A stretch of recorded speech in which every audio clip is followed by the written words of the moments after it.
a este nuevo seminario web del programa Prevenir.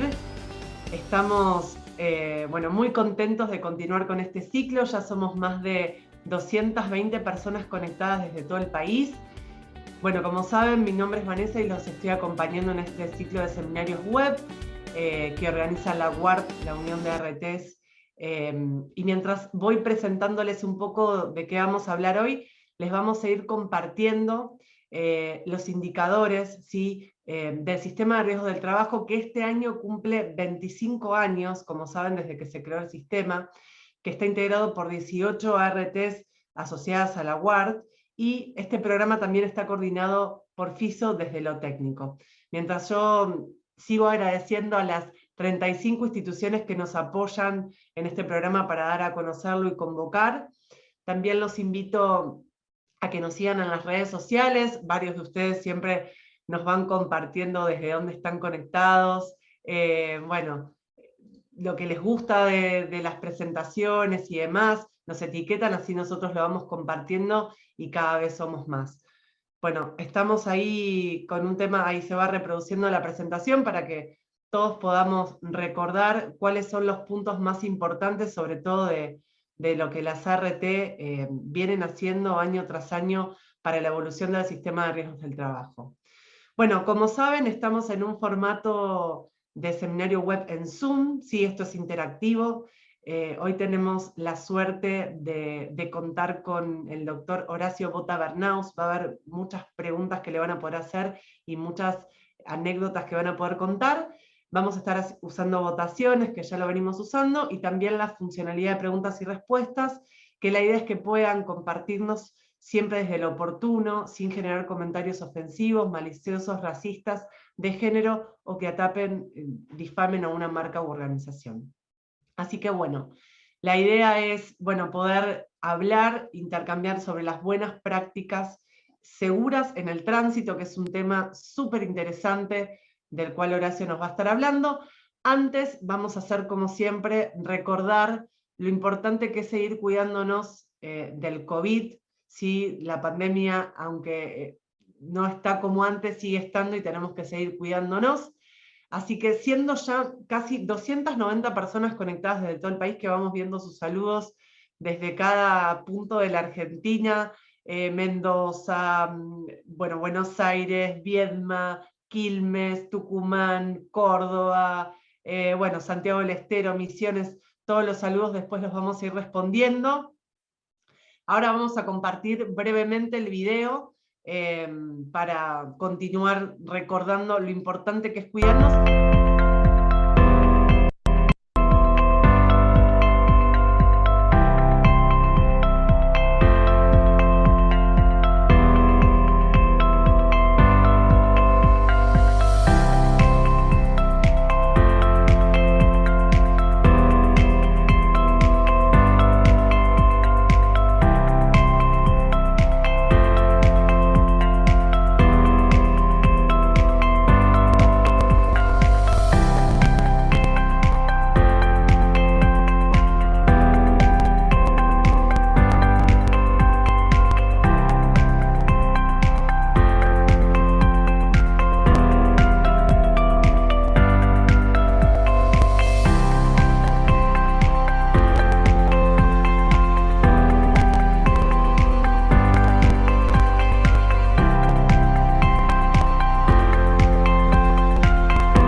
Bueno, ahora sí, llegó el momento que todos están esperando del otro lado para poder iniciar este seminario web. Le damos la bienvenida a Horacio Bota Bernaus. Bienvenido, Horacio, ¿cómo estás? ¿Qué tal, Vanessa? ¿Cómo les va a todos? Bueno, un gusto y simplemente un saludo afectuoso a todo el país, que he visto que están representados todas las regiones de este hermoso, querido y enorme país que merece que siempre pensemos desde el corazón hacia todo el país, así que un gusto grande de estar. Qué lindo, porque estás desde Córdoba capital, ¿cierto? Exactamente, estamos en el corazón, aquí late el país, así decimos los ahí cordobeses. late. Y bueno, ahí tenemos que ir todos, qué lindo. Nos conformamos con poco. somos más de 300, así que somos un montón. Yo, antes de arrancar, voy a compartir brevemente una reseña de tu experiencia. Horacio es abogado especializado en Derecho de Tránsito, Seguridad Vial y Educación Vial. Seguramente lo conocen porque es uno de los referentes más importantes de Argentina. Trabaja hace más de 24 años en este tema. Viene dando charlas, conferencias, talleres, no solo acá, sino en la región iberoamericana. Ha viajado a congresos a España, a Europa. Tiene publicados 11 libros, ¿sí? Y además de muchísimas notas en medios de comunicación. Es asesor del Grupo Sancor Seguros y coordinador del Parque Temático de Educación Vial, que está en la ciudad de Sunchales, Santa Fe. También asesora empresas y distintos municipios. Y actualmente entiendo que también estás ahí en el Ministerio de Córdoba, si no me equivoco, asesorando, bueno, en todo este tema tan importante de la seguridad vial. Si me olvidé algo es porque no puedo contar todo, pero es muy extenso toda su dedicación y su trabajo en este tema, así que estamos muy contentos de poder contar con vos para aprender más, para conocer más sobre las buenas prácticas seguras en el tránsito. Así que bueno, ahora sí te dejo la palabra, si querés probamos en compartir y podemos arrancar con las votaciones, si querés con las dos primeras. Vamos. Porque nos parecía importante conocer del otro lado ustedes la profesión, a qué se dedican. Hoy Horacio vamos a compartir, si están pudiendo ver, un segundo. Acá no sé por qué. Bueno, estamos teniendo un temita técnico, les pido mil disculpas. No sé por qué, no, ahí está. Ahí vamos. Ahora, creo que ahora sí, y si no, me van a tener que disculpar porque se actualizó Zoom de golpe, y ahora no me estaría dando la chance de editar. Pero bueno, la idea, si nos quieren ir contando por chat, ¿cuáles de ustedes son conductores profesionales? Que Horacio va a explicar, ¿no? De qué se trata la diferencia. Todos en general conducimos un auto y demás, pero hay una diferencia entre un conductor profesional. No sé si ahí está, creo que están pudiendo ver, para ir votando del otro lado, ahí están votando, perfecto. Vamos a darles un minuto porque ahora sí se pudo actualizar gracias al equipo, porque del otro lado hay más gente haciendo que esto sea posible. No estoy solamente aquí porque se puede, sino porque hay todo un equipo que trabaja, así que gracias al equipo del otro lado. Tenemos ya el 70% que votó. Si les parece, vamos compartiendo resultados. Cuando quieran. Bien. Bueno, ahí podemos ver, Horacio, que solamente un 7% trabaja actualmente como conductor profesional. Y después la otra es la que sigue, la otra pregunta, que tiene que ver con la formación, ¿sí? Si los que son conductores profesionales han recibido formación específica en su tarea. Eso obviamente, si pueden ir contándonos, estamos viendo.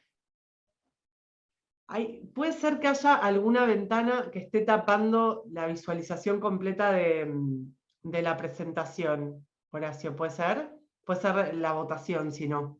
No, ya desapareció, ¿no? ahora está. Perfecto. Bárbaro. ¿Ven todos bien? Ya compartimos resultados y arrancamos. Bueno, creo que es lo que vos venís diciendo antes de que respondan. Bueno, el 60% nunca recibió formación específica, el 15% una vez, el 22% varias veces y el 4% siempre.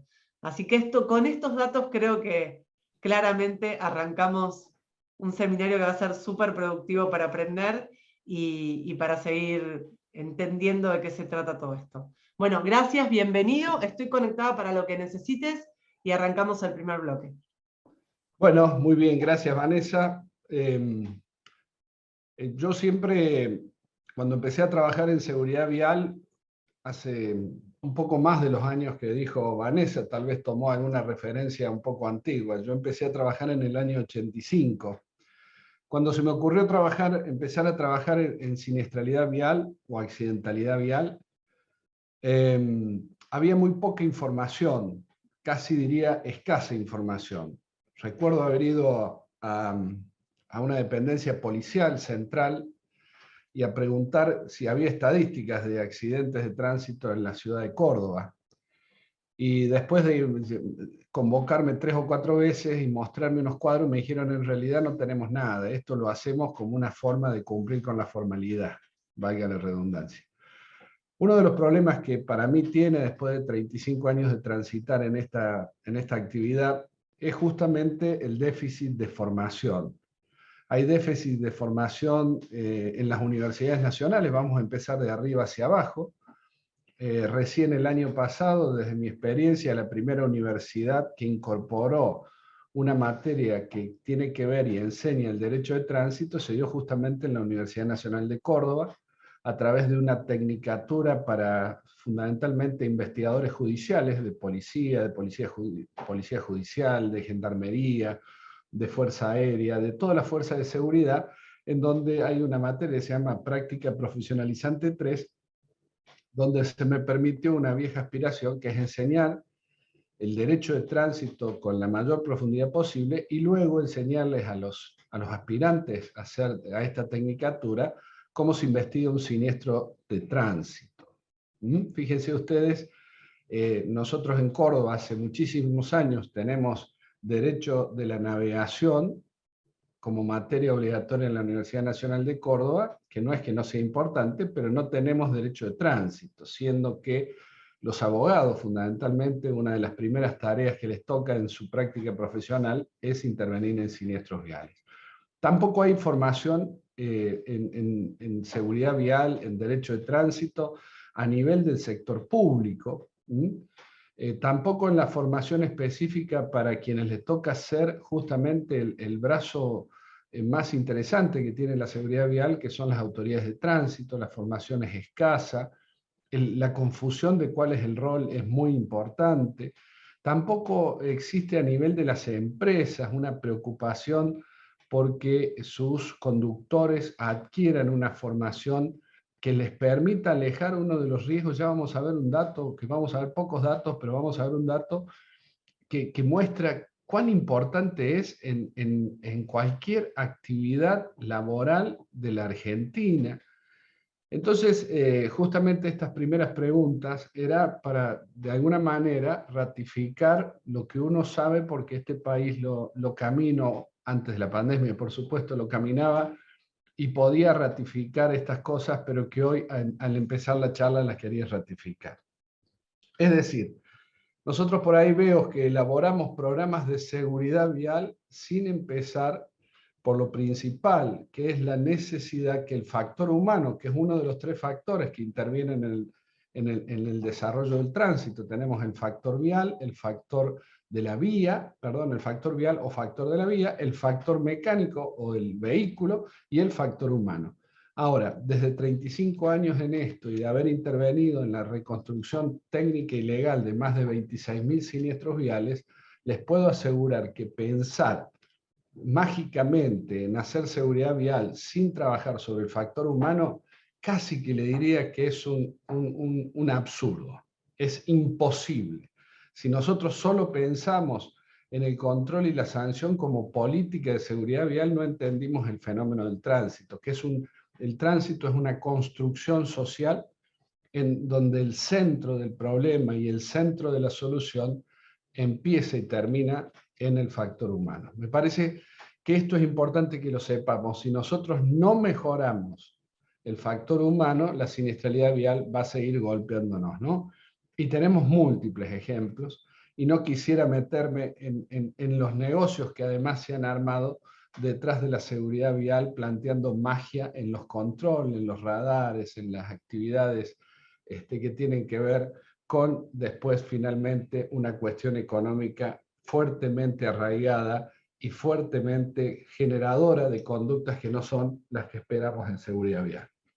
Bueno, eso es para entrar, por eso el 10 de junio pasado, que fue el Día de la Seguridad Vial, a nivel local y también lo lancé en España a través de la Universidad de Cataluña, propuse que cambiáramos la idea de que la cuestión de la seguridad vial debía ser una cuestión de Estado, no porque no haya sido un buen principio, sino porque cuando planteamos la seguridad vial como cuestión de Estado, nos fuimos dando cuenta de que tenía dos consecuencias esa frase, porque ¿cuál es la idea? Claro, el Estado tiene que ser el responsable de fijar las políticas macro, las políticas micro, poner toda su capacidad, sus recursos para la seguridad vial. Pero empezamos a ver dos desvíos de esa interpretación. Uno, que básicamente el ciudadano, si esto es una cuestión de Estado, que se encargue el Estado, no tengo nada que ver yo no soy el Estado ni participo en el Estado, y eso no es bueno para la seguridad vial. Y la segunda cuestión, básicamente, es que muchos funcionarios, sin la formación que arrastramos de muchísimos años en la Argentina y que nos va a costar mucho cambiar la falta de formación, si esos funcionarios que se creían que era una cuestión de ellos, ni siquiera nunca buscaron legitimar sus decisiones y generar lo que se llama un compromiso del conjunto de la sociedad en la seguridad vial. Por eso ese 10 de junio, y lo dejo repetido aquí como una marca que me hago cargo de esa marca, de ese programa de pensar que los siniestros viales, para que podamos enfrentarlos, la preocupación por la seguridad vial tiene que ser un activo social, es decir, un valor en el que todos tenemos que invertir. Hoy es que estamos planteando mucho las criptomonedas y todos estos nuevos instrumentos financieros. La propuesta es que como sociedad nos demos cuenta que la seguridad vial es un activo social en el cual hay que invertir. Y lo que hay que invertir, por suerte, no es plata, sino simplemente conductas y comportamientos. ¿Por qué? Porque si todos invertimos un poquito en ese activo social, una de las grandes ventajas, como es el sistema financiero internacional, es que si muchos invierten y le va bien a ese activo social, viene después la devolución a través de las ganancias que significan que este activo social crezca en una sociedad que lo necesita fervientemente. Y acá, ya metiéndonos directamente en el tema,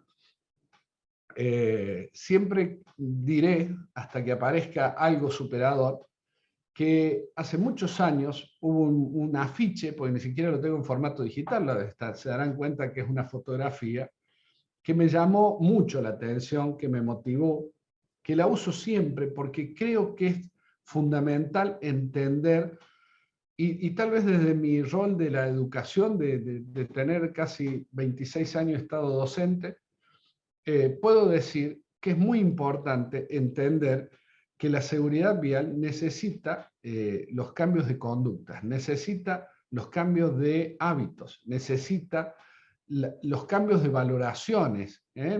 Si a mí no me parece importante, y ya lo vamos a volver a ver, que bueno, no me di cuenta del semáforo, pasé en rojo, no importa, no es el primero ni será el último. Si a mí estoy cansado, pero no importa porque tengo que llegar y me subo al camión y salgo a manejar en estas condiciones y no me importa. Si a mí, y así podríamos nombrar un montón de cuestiones en donde si nosotros no cambiamos nuestra mirada de estas conductas, es probable que no logremos ni siquiera mover la aguja de la baja de la inseguridad vial o de la baja de la siniestralidad vial. Por eso este cartel nos marca tal vez un tips inicial en esta charla. El trabajo sirve para ganarse la vida, no para perderla. De tal suerte que esto es un mensaje que además en la segunda frase de este mensaje está ratificado. Es un mensaje de dos vías. Un mensaje es para el que se sirve de tu trabajo y el segundo mensaje es para el propio trabajador. Es decir, de nada vale que yo te ponga en las mejores condiciones de seguridad y no las cumplas. Recuerdo algún accidente en donde un trabajador, en vez de descansar en la conducción de su vehículo en el horario nocturno, bueno, no tuvo mejor idea que la parada que tenía para descansar, aprovecharla y ir a una fiesta, volver de la fiesta, arrancar el camión y seguir.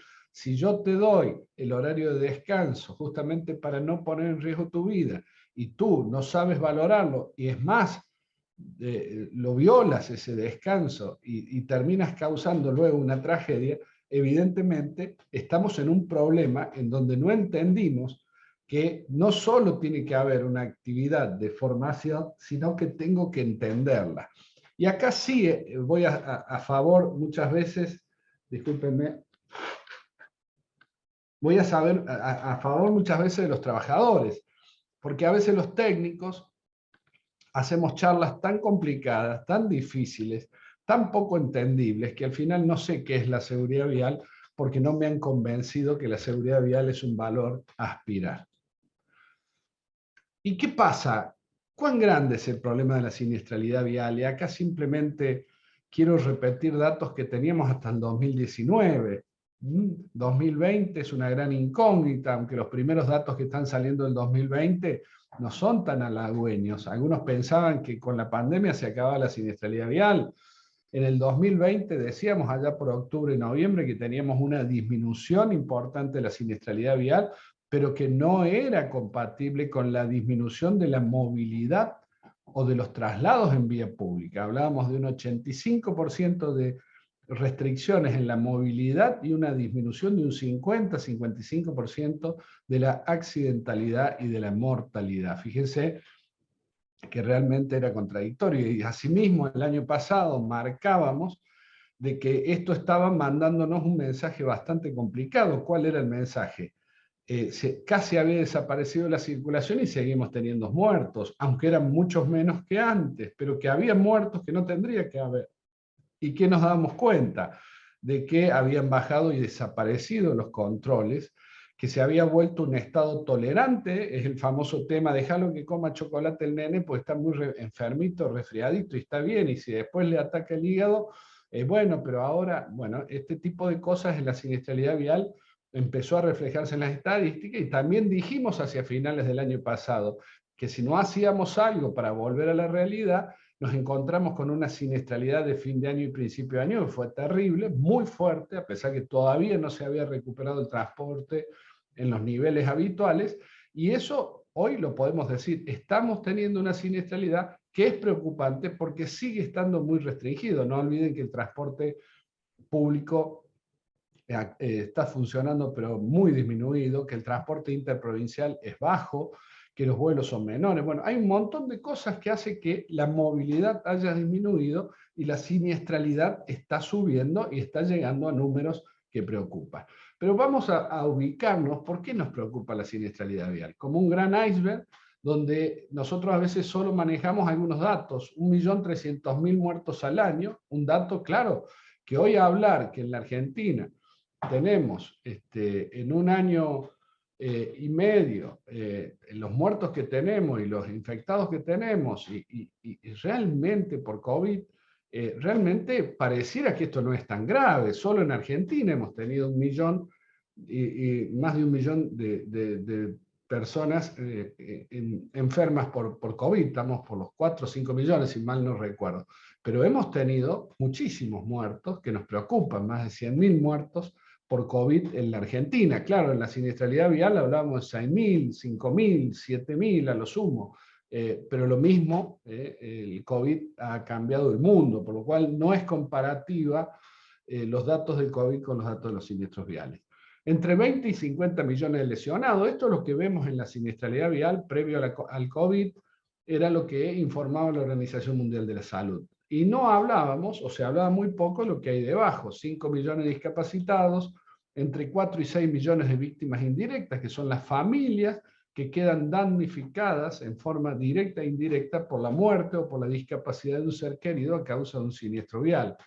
Es la segunda causa de muertes de niños 5 a 14 años, que esto es un tema para trabajarlo, es decir, si tenemos tantos niños muertos, no tengan ninguna duda que los adultos somos los responsables de no haberle dado las condiciones de seguridad a ese niño. No se puede mirar para otro lado. No, el niño quiso cruzar mal, no, el niño se bajó del ómnibus y cruzó por detrás sin mirar. Si el niño, a veces escucho a algunos personajes decir esto, y yo le planteo, si el niño hizo esto, el problema no es del niño, el problema que tendremos que preguntarnos como sociedad es qué hizo los padres, qué hicimos la escuela, qué hizo el Estado. Todos tenemos la sociedad. Todos, ¿por qué no demandamos una buena educación vial? También eso es una buena pregunta, ¿no? Para hacernos. Y por último, que es muy doloroso, tremendamente doloroso, es la primera causa de muerte de jóvenes de 15 a 29 años. Fíjense que el COVID, el perfil de la gente es un perfil doloroso, pero si nosotros miramos el principal grupo etario que muere por accidente de tránsito, la cosa es terrible. Es entre los 15 y 29 años. Es la población económicamente activa, es la población más creativa, es la población que cambia una sociedad, que dinamiza, que proyecta, que genera, que crea. Y nosotros no parece que no nos interesa, porque desde este punto de vista la siniestralidad vial debe ser una de las pandemias más devastadoras, porque devasta justamente el grupo etario más productivo, con más futuro, con más vivencia, con más movilidad, y eso debería ser ya de por sí un fundamento para pensar otros abordajes de los programas de seguridad vial. Y acá, este va a ser el único dato, pero quiero que vean la magnitud. Yo no quiero ni marearlos, no es mi interés, pero quiero destacar dos cosas. Primero, porcentaje de fallecidos por accidente de tránsito en el ámbito laboral. Ustedes si se ve 49, 50, 49, 50, 45, 46, 48, 50, 54, 49, 47. ¿Qué quiere decir ese porcentaje que acabo de leer? Que a lo largo de 11 años, de cada 2 muertes por accidentes de trabajo, una en promedio es por accidente de tránsito. Fíjense que esto nos lleva a muchas conclusiones. Y esto ya no es porque siempre veo que cada uno, me toca ver muchísimas veces, cada profesional trata de plantear su motivo de profesionalismo como uno de los más importantes o el que hay que ponerle atención. Yo no quiero ni siquiera plantear eso, yo lo dejo que los datos lo planteen. 1 de cada 2 muertos fueron en un accidente de tránsito. Y entonces el problema es, ante esta magnitud, ¿estamos haciendo lo que corresponde para enfrentar semejantes datos?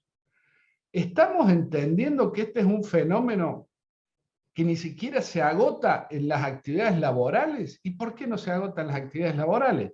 Porque aquí en la última columna de la derecha nos plantea que muchos de los muertos no fueron durante la jornada laboral, para decir, o fueron en el ejercicio de mi función laboral. Si no, fíjense, 62, 58, 64, 67, 65, etcétera, etcétera, 60% de los accidentes son cuando todavía no ingresé a laboral, cuando estoy yendo y viniendo del trabajo a mi casa y de mi casa al trabajo. Fíjense ustedes, acá podemos sacar un segundo dato para que nos quedemos. 60% de los muertos por accidente de trabajo ni siquiera estaban trabajando, estaban yendo o volviendo del trabajo. Entonces, aquí viene el por qué tenemos que mirar de otra manera la siniestralidad laboral. Porque también nos cuesta, y yo calculo, más de 16 años que estoy trabajando en el ámbito laboral, nos cuesta mucho que entiendan, a veces las empresas e incluso las aseguradoras de riesgo, es que el accidente de tránsito es tal vez el enemigo número 1 de cualquier actividad laboral. Porque puedo no tener ni un vehículo en la empresa, ser una empresa que no uso vehículos, pero sí todos mis empleados sufren el riesgo del tránsito en los traslados, por lo cual la siniestralidad vial termina golpeando en general a las empresas con demasiada fuerza y tal vez si no lo enfocamos al tema bien, estemos a veces gastando enorme cantidad de recursos y esfuerzos en mejorar cuestiones propias de la actividad laboral sin pensar que la siniestralidad vial produce semejantes resultados. Entonces, estamos llegando al por qué vamos a hablar de esto. Y antes quiero aclarar algo, ¿qué son las buenas prácticas en seguridad vial? Algo bastante olvidado y que a mí me preocupa mucho. Mucha gente por ahí da un curso de seguridad vial, de conducción segura, de manejo defensivo, creyendo que lo que está en la normativa es lo esencial del curso. La seguridad vial se nutre, siempre decimos, en base a 2 grandes grupos de acciones. La primera, que tiene que ver sí con el derecho normativo vigente, que no deja de ser un problema, porque ustedes saben que uno de los grandes problemas en Argentina en materia de la normativa de tránsito es que por nuestro Estado federal, nosotros nunca se le delegó a la Nación la facultad de dictar una ley única de tránsito en la Argentina. Por eso se dicta una ley nacional y después tienen que haber adhesiones de cada provincia y en su caso de cada municipio. Cosa que ha habido, pero que está incompleta y la verdad que todavía cada uno hace lo que se le ocurre, en dónde se le ocurre, cómo se le ocurre, sin rigor técnico muchas veces. Pero el otro gran, estas son las normativas legales, pero el otro gran fuente de formación son las buenas prácticas. Y claro, por ejemplo, el cinturón hoy es una obligación legal, pero antes era una buena práctica aconsejada por la seguridad vial. Cuando la buena práctica pasa a estar en una ley con una sanción por su incumplimiento, pasa a ser una norma legal. Pero hay muchísimas buenas prácticas que hoy podemos enseñar que no es necesario que se incorpore una ley, pero que sí mejoran la seguridad vial. Por eso hoy la idea que va a consumir el esfuerzo es hablar de muchas cosas que pueden estar en una norma legal o no, pero si yo las transformo en un hábito a través de la incorporación de la buena práctica, yo puedo pensar en algo que es el objetivo. ¿Cuál es el objetivo de la seguridad vial? Y podríamos definirla. ¿Qué es la seguridad vial? Es lo que hay que saber para evitar un siniestro vial. Esa es la definición más simple, no le demos tanta vuelta, no nos hagamos los académicos. Acá necesitamos una seguridad vial para el hacer, no para acumular contenidos. Si yo les digo y yo les enseño a los chicos, miren, es muy fácil, en una rotonda la prioridad de paso es el que circula sobre el que ingresa, el que egresa sobre el que ingresa y el que egresa sobre el que circula. Yo sé que ustedes me van a decir, lo entendimos clarísimo. Si yo les doy vuelta a la pregunta y les pregunto cómo es probable que no se lo recuerden. ¿Por qué? Porque hoy no basta enseñar la norma, sino para que yo pueda incorporarla como hábito, tengo que entender por qué. Resulta que primero le enseñamos la prioridad de paso en rotonda y nunca le enseñamos cuándo es una rotonda y cuándo es una isleta canalizadora, y entonces, ¿y por qué tiene prioridad el que circula sobre el que ingresa? ¿Y para qué? Es decir, tenemos que buscar una seguridad vial que sirva y una enseñanza de buenas prácticas que mejore conductas, y eso va a evitar siniestros viales. Hace poquitos años, deben ser 3 años, no más que esto, España sacó una publicidad vial fuerte, pero que me permite a mí posicionarnos en algo que era la pregunta de la publicidad. ¿Qué prefiere ser? Fíjense, los españoles, con quien he trabajado muchos años y que respeto muchísimo, hay cosas que también he aprendido a generar disenso. Aquí nos va a plantear los españoles 2 opciones. ¿Quién prefiere ser? Fíjense y después decimos 2 palabras sobre esto.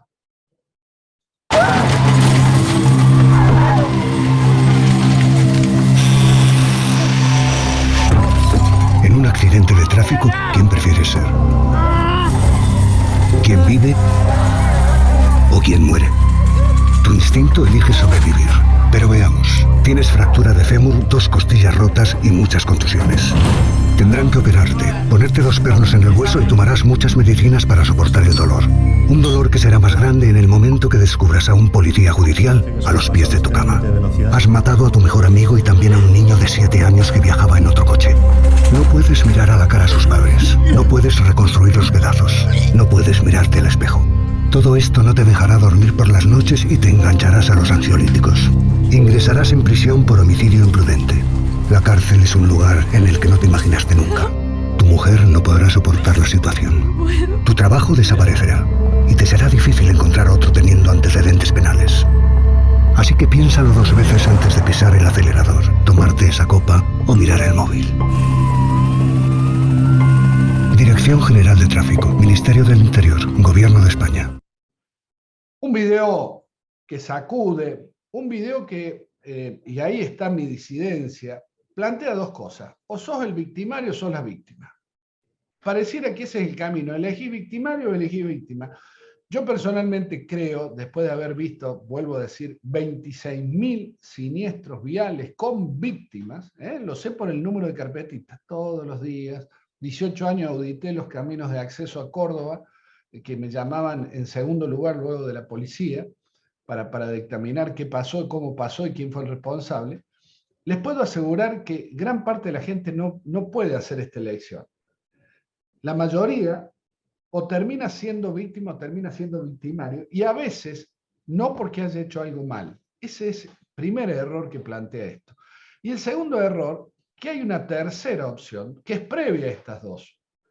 Porque es la pregunta, ¿qué hemos hecho para no ser víctima o victimaria? Y ahí está el fracaso de nuestro sistema. Es decir, la pobreza en la formación de los conductores es tan grande, tan evidente y tan escondida en nuestro país que nadie se hace cargo de esto. ¿Por qué? Porque si yo pongo muchas exigencias para la formación de los nuevos conductores, todo el mundo tiene miedo de que tengamos un problema mayúsculo, que la gente se rebele, que la gente no quiera. Es decir, esto es un problema que no se puede ocultar. Mientras no resolvamos el problema de la formación de los, fíjense lo que le voy a decir, mucho más grande que de conductores, de la formación de los usuarios de la vía pública, porque usuarios de la vía pública, que esto es otro mito que no se toca, el usuario de la vía pública es el peatón, el conductor y el pasajero. Es decir, todos estos tres roles son los que usan la vía pública para desplazarse. Y cada uno de ellos, y cuando digo conductor, digo ciclista, digo motopatineta, digo conductor de camión, de ómnibus, de trolebús o de automóvil, o camioneta, o lo que sea. Cuando yo me desplazo por la vía pública tengo derechos y obligaciones. Si no pensamos que ese usuario tenemos que trabajar convencidos que cada uno tiene sus derechos y obligaciones, seguramente no vamos a mejorar. Perdón. Y tan es cierto que nosotros también tenemos un enfoque, en mi humilde punto de vista, basado en la experiencia, basado en los procesos técnicos legales, basado en conocer qué piensa una persona que acaba de generar un accidente en su momento, porque me toca entrevistarlo, me toca hablar, o me toca esperar a un padre hasta la sentencia final para saber cómo murió su hijo, la desesperación.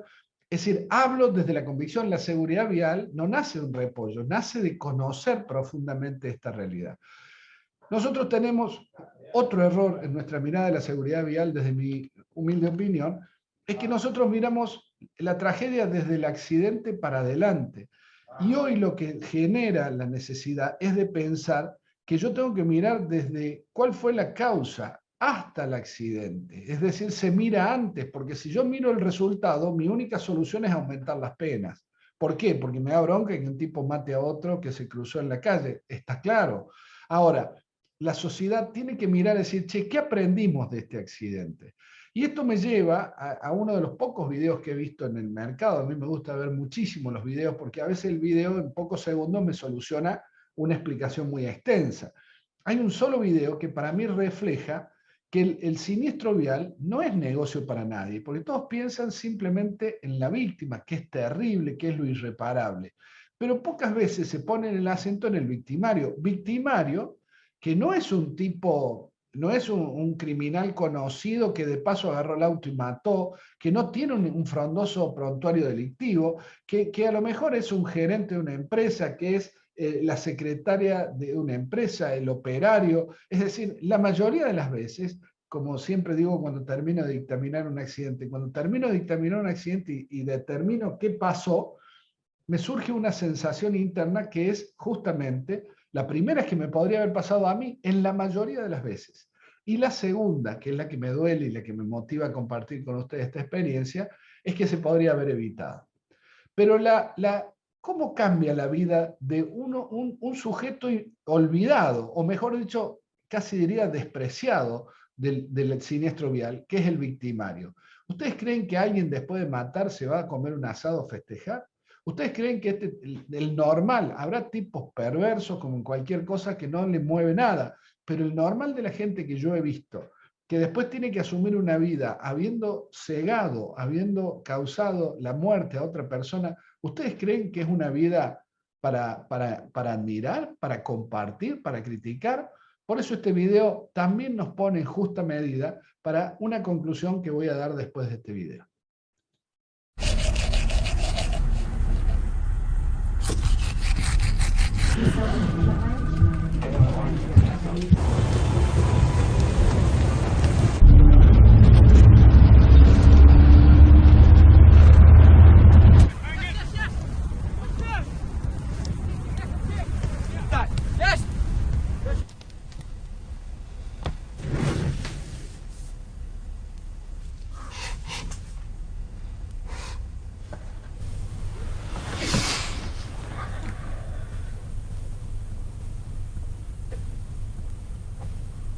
¿Cuál es la realidad? La realidad normal, y esta es mi experiencia, que no se puede saber esto si no pasás por los múltiples, los miles de casos que uno le ha tocado transitar.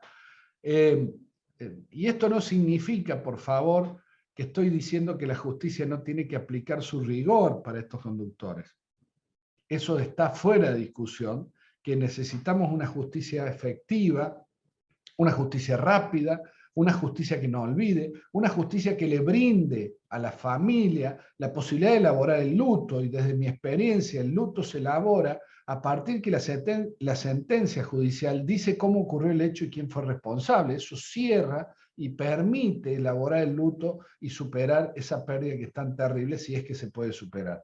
Eso no está en discusión. Lo que estoy diciendo es que como sociedad, en vez de quedarnos a discutir, a ver, leí un nuevo proyecto para volver a aumentar las penas, desde el punto de vista de la política criminal es una barbaridad, pero es más fácil pensar en que pongamos toda la venganza social en la víctima, olvidándonos, como pasó en algún caso que no voy a mencionar, en donde una persona primero perdió a su hijo, pero después otro de sus hijos mató a otra persona en el tránsito. Y entonces la pregunta que en su momento le hice es que te das cuenta que no podemos canalizar la energía simplemente buscando culpables, sino que, y esta es la propuesta que quiero hacer, es que como sociedad canalicemos la energía para que no vuelva a ocurrir un accidente, un siniestro similar al que nos impactó en un momento determinado. Nosotros tenemos que mirar el siniestro desde las causas y no desde el resultado, para aprender de ello y poder evitar el próximo siniestro. Y termino antes de ir al cortecito que tenemos pensado, Vanessa, porque hay algo que es importante que sepan, sobre todo los conductores profesionales. Se ha dado poquísima difusión, incluso esto es una crítica también, porque la última modificación del Código Penal hizo que la figura del delito penal, es decir, producir en accidente de tránsito la muerte de una persona, tiene una pena prevista, como estamos viendo en el artículo 84 bis, de 2 a 5 años de prisión. Inhabilitación especial de 5 a 10 años. Esta pena es grave, y además la pena más grave normalmente, si no hay antecedentes penales, normalmente se le da una pena de ejecución condicional de 2 a 5 años, lo permite la escala penal. Pero la pena más grave para los conductores profesionales es que viene ligada la pena accesoria, que es la inhabilitación especial para conducir, que normalmente en un hecho que no sea muy espectacular le van a dar 6 años. ¿Qué significa? No solo que ya tiene una condena penal, por lo cual si comete un nuevo delito corre el riesgo de ir a la cárcel, sino que no va a poder trabajar para a lo mejor lo que venía trabajando hace 15 o 20 años, que era ser chofer. Con esta inhabilitación está la cosa grave.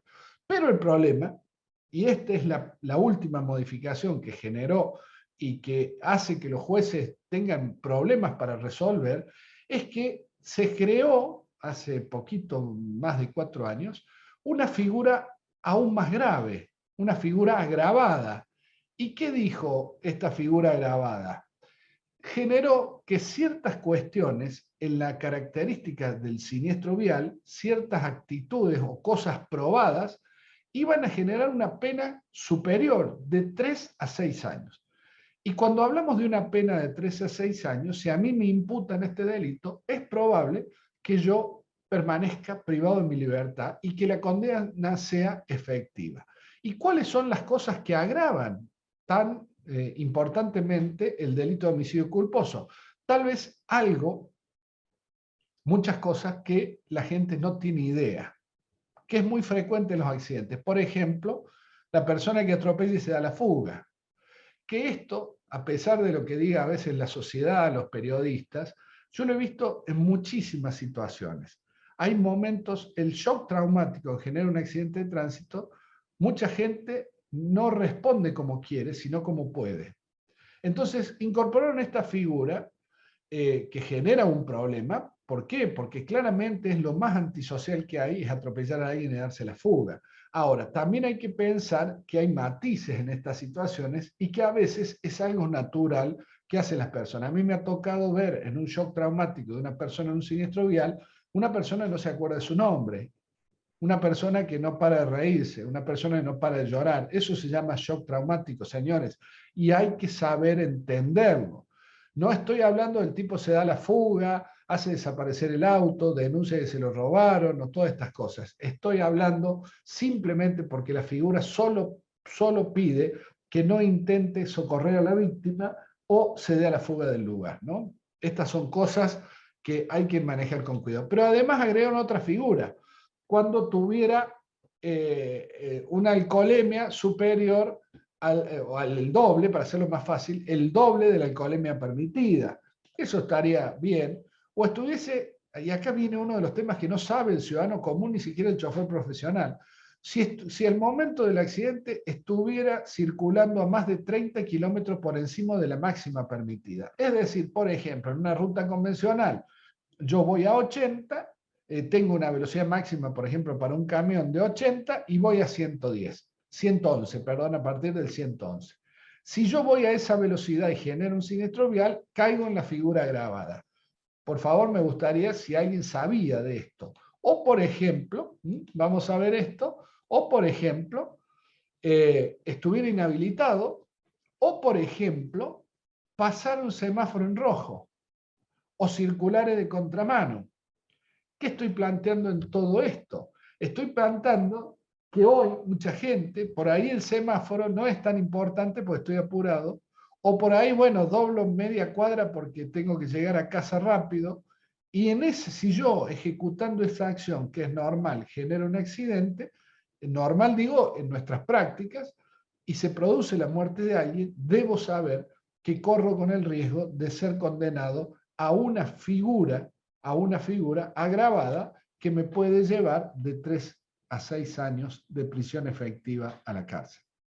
Con esta primera parte quería simplemente hacer la introducción de lo que es la problemática de la siniestralidad vial, pero también que sepan dónde están parados, porque antes tal vez parecía que lo más grave es que le pusieran una infracción por un siniestro vial, y hoy lo más grave que puede pasar es una cosa mucho más profunda, que causando un siniestro vial pueda terminar preso, pueda terminar hasta 10 años sin poder volver a mi función de chofer, pueda terminar en una situación como bien mostraba el video que usé de disparador. Si te parece, Vanessa, hacemos el break.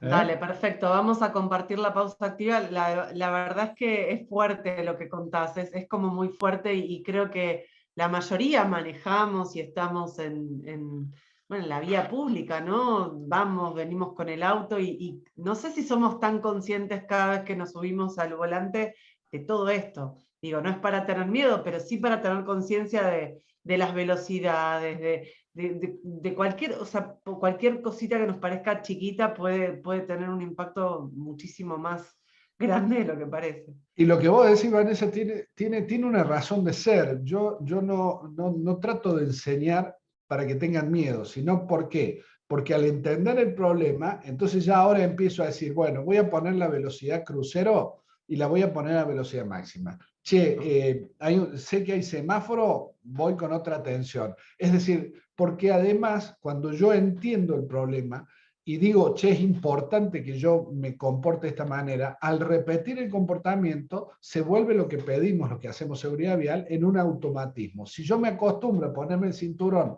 antes de salir de la cochera de mi auto, ya tengo gran parte del problema resuelto. Ahora, si yo me acostumbro, que esto es una experiencia de Córdoba, acá la caminera se cansó de hacer multas por las luces bajas encendidas y por el cinturón no colocado. Ahora, cuando la gente, porque le hicieron varias multas, entonces empezó a ¿qué hizo la gente? Empezó a ponerse el cinturón y las luces cuando sale a la ruta. No, cuando sale a la ruta. Cuando sale a la ruta.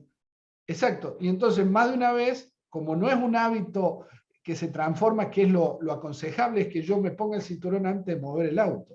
Si yo me pongo el cinturón cuando voy a la ruta, es probable que me olvide que entré a la ruta y ahí me haga la multa. Entonces, lo que estamos tratando con enseñar esto es que yo lo transforme en una decisión y esa decisión por replicación se transforma en automatismo. totalmente. Me haces acordar cuando subo al auto, es lo primero que hago. Le digo a mi hija atrás, es así, es como... Entendiste el problema, entendiste el riesgo. Y el COVID, yo no quiero volver porque ya hicimos una charla el año pasado, pero el COVID nos ha servido para entender algunas cosas y hacerle entender, miren a la gente, hoy no tengo que pelear por el barbijo. No. La gente por ahora está acostumbrada. Está bueno, hay gente que no lo usa, está claro, pero el grueso entendió el mensaje. Nosotros en seguridad vial, el grueso no entendió el mensaje porque nunca se lo dimos. Es verdad, es totalmente cierto.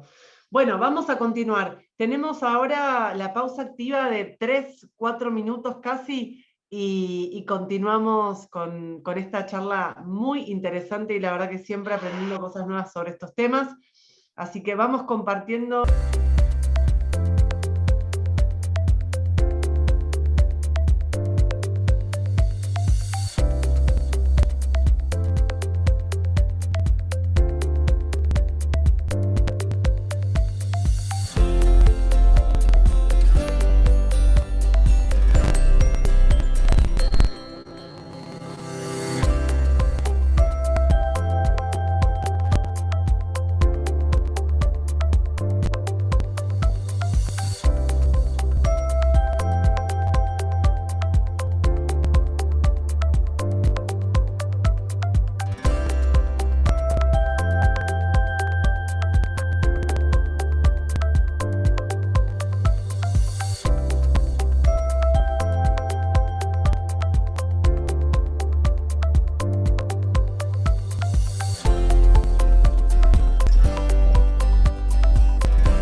Bueno, acá volvimos nuevamente, vamos a continuar con el segundo bloque y vamos a aprovechar para hacerles una pregunta puntual para que nos vayan compartiendo, ¿sí?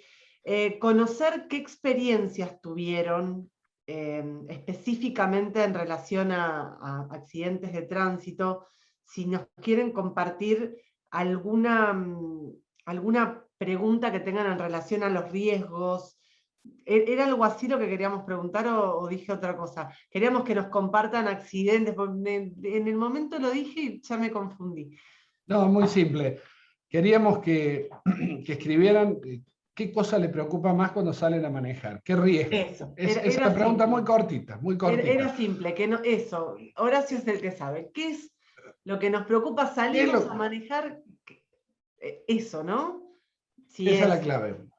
A mí te voy a contar así mientras van contando, a mí me preocupan las motos. A mí las motos me generan una sensación en el cuerpo. Yo veo una moto que está cerca y ya estoy al volante y ya me duele la panza, me genera una tensión. Además, hoy por hoy, la verdad es que circulan muchas más motos, muchísimas más motos. Sabemos que existe el delivery cuatriplicado casi, digamos, en este tiempo pandémico, todos los servicios de delivery de empresas que no voy a nombrar por las dudas, pero que claro, que son las que llevan y traen comida todo el tiempo. Se arman como en las esquinas bandas de motos, de 20 motos, y van y vienen. Hay como una cosa ahí con las motos que nadie atiende, por lo menos donde estamos acá. Y eso que no manejas en el interior. Yo te traería a manejar a ciertos lugares y te puedo asegurar que si sería paso esa prueba. Yo voy a decir dos cosas, no me voy a meter en el tema de motos si no nos salimos más, pero te voy a decir dos cosas. Nos tiene que preocupar por dos razones que tal vez no sean por las que te preocupan a vos. Primero, porque la moto tiene 10 veces más posibilidades de participar en un siniestro con víctimas que cualquier otro tipo de vehículo. Entonces, intuitivamente, si yo toco una moto, genero una víctima, ¿está claro? Y esa es una sensación. Por esa razón nos tiene que preocupar la moto.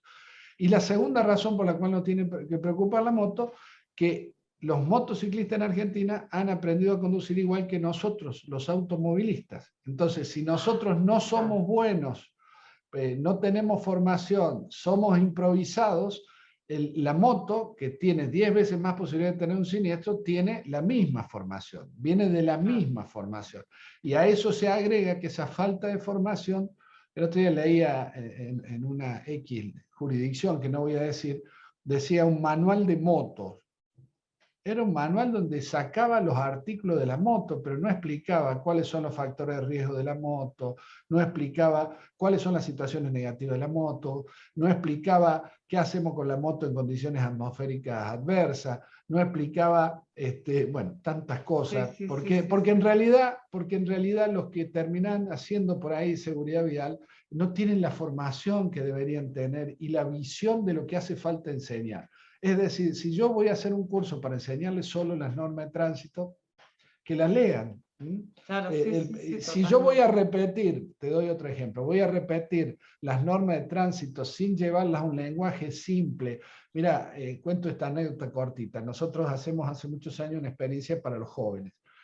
Y alguna vez esa experiencia tomamos el examen final para la posibilidad de acceder a su licencia. Y entonces, en el examen final, una vez un joven levanta la mano, porque los jóvenes, los millennials, que tanto me gusta trabajar con ellos, levanta la mano porque tienen la sinceridad a flor de piel y me encanta. Levanta la mano y me dice, Horacio, pues no era ni doctor ni profe, Horacio. Bien, encantado de ser Horacio, porque eso me reconoce en cierta manera como par. Horacio me dice, ¿me podés explicar qué quiere decir prioridad de paso? Me quedo frío, porque es un concepto básico del derecho de tránsito. Entonces, cuando voy a hablar, hay otro ahí atrás, un poquito más atrás, me dice, Horacio, ya que está, ¿qué quiere decir encrucijada? Porque debe ser la misma pregunta. ¿Sabe cómo era la pregunta? ¿Quién tiene prioridad de paso en una encrucijada no semaforizada? Por suerte nadie me preguntó qué quería decir no semaforizada. ¿Pero qué me demostró eso? Que nosotros le estamos tomando examen que la mayoría de la gente no entiende. De hecho, me ratificó esto cuando se hizo hace poquito tiempo, 2 o 3 años, el Congreso de la Lengua en Córdoba, de la lengua castellana. Una de las conferencias me encantó porque yo quiero que nos den herramientas para trabajar la educación, no que el biribiri. Y dijo, tengan en cuenta que las generaciones actuales manejan el 40% del vocabulario de las generaciones a las cuales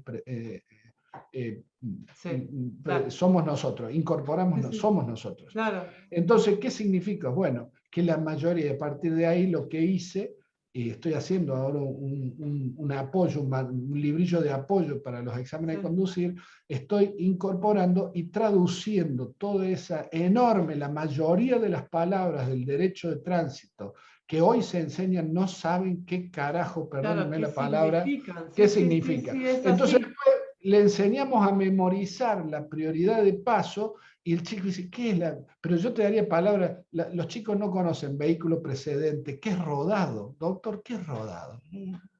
¿Qué es vehículo predestinado? Faros asimétricos, y te podría dar la legión de palabras que usamos en derecho de tránsito que nadie se preocupa en explicarlo. Entonces me quieren decir que dar el derecho de tránsito es hacer educación vial, no tenemos ni idea. Bueno, oremos. Exactamente, bueno, han compartido un montón de experiencias, no sé si querés, de las motos, bueno, varios hablaron, a otros, por ejemplo, a María Inés Pavón le preocupa la imprudencia del otro, especialmente en las rutas, en el sobrepaso del que viene de frente o el que se tira a pasar la fila con poco espacio, bueno, las bicis, las motos, bueno, el tema de las motos viene siendo, pero después a Juan Ignacio Valet, la falta de respeto hacia un conductor de moto también por parte de los taxis, los colectivos.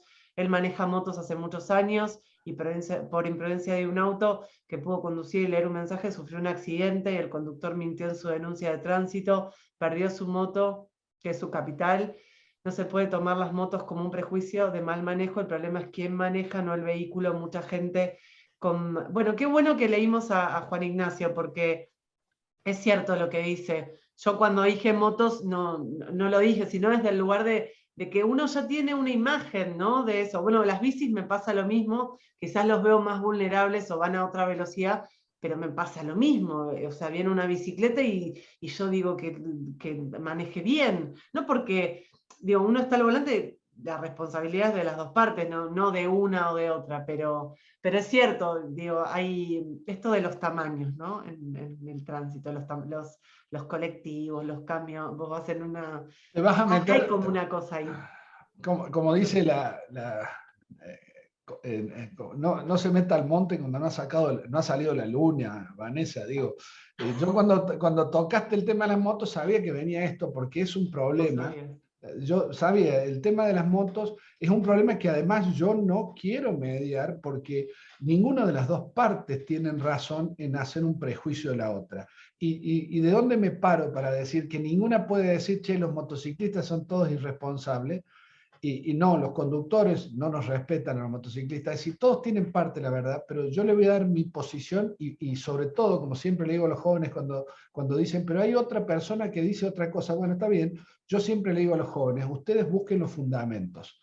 ¿Por qué Juan dijo que es negro y por qué Pablo dijo que es blanco? Entonces, después que tengan los fundamentos, decidan. Entonces, el tema de por qué yo hablo que ninguno de los dos puede salir a festejar, en el sentido de decir, no, el problema son las motos, no, el problema son los autos, porque a mí me toca dictaminar en los siniestros viales todos los días, y hay barbaridad de los motociclistas, y hay barbaridad de los conductores, es decir, de autos, de camiones, de ómnibus, de trolebús. Me ha tocado ver un accidente, incluso que acá son manejados por mujeres en Córdoba. Es decir, a ver, si yo tengo un defecto en la formación base, yo el vehículo que maneje lo voy a manejar con riesgo porque no tengo conciencia. Y me permite esto, para poder ir al último tema en los minutos que nos queda, decir que una de las grandes cosas que tenemos que trabajar los que hacemos seguridad vial es en enseñar que hay dos tipos de riesgos en el tránsito.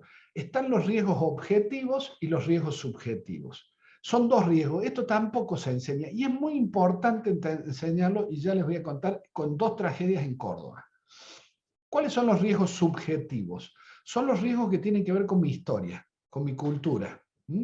Doy siempre un ejemplo. Nosotros éramos 4 varones y mi madre, que era una gringa cruza con catalana grandota, mi madre nos agarraba a los 4 varones, 4 salvajes, nos agarraba 2 por mano. Tenía una mano como para tocar la guitarra con una alambrada, mi vieja. Es decir, tenía unas manos enormes. Y agarraba de a 2 y nos ponía las manitos de los 4, de los 2 en cada mano. Y nos cruzaba la calle y cuando llegamos allá nos largaba y la mano nos hacía así. Nos había apretado la vieja. Y en estas charlas después de grande, que son las charlas más lindas que recuerdo de la vida, un día haciéndole jodas de sus hábitos, mi vieja además era campeona nacional de tiro con chancleta, es decir, ese era el otro título que le habíamos dado. Ahí descubrimos que las chancletas doblaban, porque nosotros sabíamos que teníamos que correr hasta el fondo y doblar en la pared del fondo nos salvábamos. Pero la chancleta nos pegaba, ¿no? Y además era un movimiento, tiraba la pata para arriba, agarraba en el aire y la tiraba. Era un tratamiento psicológico casero, ¿no? Eso Sí, funcionaba muy de bien. los que funcionan, esos métodos que funcionan. Exacto, bien. Yo no sé cómo nos aguantaba los cuatro, pero no importa, es otra cosa. Pero entonces un día le decimos, vieja, ¿por qué nos reventaban la mano? Porque con esto quiero explicar lo que es el riesgo subjetivo. Sí. ¿Por qué nos reventaba la mano? Y decía, porque una vez, cuando yo era chiquita, imagínate, estamos hablando 80 años para atrás, vamos a cruzar la calle, mi mamá, y me suelto de la mano de mi mamá, porque estaba mi abuelo, mi papá al frente, entonces me suelto y voy corriendo, y un auto frena, un auto, te imaginas haber sido un Fora marca 28, una cosa así, imagínate la velocidad del Fora. Le frena y dice, la abuela grita, y yo me paro y me quedo helada, y después cuando veo que todo para, salgo corriendo para el otro lado. Cuando mi mamá llegó al otro lado, mi amor, cobró como el último que ganó el Kini 6, cobró todo. Pobre mamá. Y entonces mi mamá nos aplicó, pero no por el cobro, sino por el miedo que tuvo, porque entendió qué significaba, aplicó este criterio. Sí, sí, sí. Y a mí en la vida profesional recuerdo un accidente terrible, terrible por lo que vino después y por lo que pasó. Una mamá salen del súper y llevaba bolsas en esta mano izquierda y la nena más grande le agarra la mano y le dice, agárralo vos a Tomasito. Cuando van cruzando, la nena tenía un caramelo, entonces le larga la mano a Tomasito y Tomasito sale corriendo y lo atropella y lo mata un vehículo. Todo es trágico. Pero la pobre chiquita, tengo otro ejemplo de una amiga también personal, que el padre la deja con la camioneta, arriba de la camioneta con su hermanito abre la puerta, se baja y un camión lo atropella cuando iba a buscar a su padre al frente. Es decir, esos son riesgos subjetivos. Me quiero explicar, Sí, porque sí, pues, sí, son sí. lo que aprendí yo. Y los riesgos son objetivos cuando somos lo que sabemos o conocemos la seguridad vial. Es decir, alguna vez una empresa estaba haciendo su nuevo edificio a la vera de una ruta importante. Cuando llego al lugar, me bajo y le digo al gerente, le digo, che, muy peligroso este lugar. Me dice, ahora se me rompe, es que yo te venía orgulloso. Bueno, a los 2 meses hubo un accidente con 7 muertos al frente. Es decir, el riesgo objetivo es lo que podemos ver, es como, tenía un viejo amigo, un gran amigo psiquiatra, que decía que él, viendo a la gente caminar, podía determinar su vida sexual. Entonces yo me acuerdo que le dije, mire, doctor, de acá en más se va usted primero. Yo no me voy antes que usted. Pero digo, esos son los riesgos objetivos. Y la seguridad vial, ¿qué debe trabajar sobre los riesgos objetivos? Miren, acá hubo un accidente hace 15 días que lo deben haber escuchado o visto, que es a una persona se le levanta el capó del auto en la autopista, queda sin visión y decide frenar en la autopista. 4 carriles en la autopista, segundo carril a contar de la banquina. Se para porque se le levanta el capó. Sí. Otro auto viene detrás y lo quiere auxiliar. ¿Y qué hace? Se para en el carril del lado, autopista. Y se bajan para ayudar una de las chicas. Bueno, conclusión, viene otro auto atrás, choca el auto, mata a una chica, bueno, una tragedia. El problema es que yo siempre digo, ¿alguna vez le enseñaron? Y hay una pregunta, si después quiere se la contesto, porque hay una pregunta, ¿qué hacemos cuando llegamos a un lugar de un accidente? ¿Cuál es nuestra intervención? Si quieren la vemos al final. La pregunta es, ¿alguna vez le indicamos qué hacer si me quedo parado en autopista? ¿Alguna vez le indicamos, porque tuvimos otro accidente más grave con 2 muertos, que estaban parados en banquina? ¿Alguna vez le explicamos que la banquina no es lugar para detenerse? Y si me detengo, tengo que evacuar el auto y la banquina. Bueno, todas estas cosas lo que quiero mostrar y que tal vez motivaría mucho más actividades de esta, es que tenemos que aprender a enseñar los objetivos, las cuestiones de riesgo, porque lo más importante para cada persona, y esto es lo que discuto cuando se hace una valoración, pero vos, ¿cómo hiciste esto? Y si no lo sabía, ¿cómo lo voy a hacer distinto? Es decir, es importante que el riesgo objetivo deje de ser tan objetivo y pase a ser subjetivo, es decir, que la persona lo perciba como riesgo. Acá tenemos muchísimos camioneros que a veces paran a pernoctar en banquina, o paran a estirar las piernas en banquina, o paran a golpear los neumáticos en banquina, y eso, además de estar expresamente prohibido en la ley, desde el punto de vista de la seguridad vial, es una conducta muy peligrosa, porque en el concepto de seguridad vial, la banquina es una pista de escape, es una pista que está prevista para situaciones de riesgo, no es para detenerse. Yo he tenido accidentes, por eso la experiencia es terrible. Un tipo, un camionero paró a comer un sándwich y se puso tan cerca de la ruta que en un movimiento de un acoplado le pegó el acoplado en la cara, lo destruyó la cara. Y decir, pero el problema de Génesis es qué hacía ahí si no es un lugar para detenerse. Bueno, está interesante. Yo creo que esto es lo más rico, las buenas prácticas. Yo no le voy a repetir lo que dice la ley. Si lo quieren aprender, lo podemos ver. Cuando yo capaz que toco no la lo ley, entendemos tampoco. claro, también, es muy probable. No sé, no muy quiero... probable que no entendamos. Mejor que te escuchemos a vos. Bueno. Se nos va a complicar si no. Seguimos, ¿te parece? Dale, seguimos. Tenemos ahí, después vamos a ir leyendo los comentarios y demás, pero avanzamos con el segundo bloque y al final, si querés, respondemos algunas consultas más. Sí, con todo gusto. Gracias. Perdón, vamos al conductor profesional de automotores. En Argentina por ahí hay gente que cree que es despectivo decir chofer, entonces vamos a, muy poquito vamos a decir, conductor o chofer.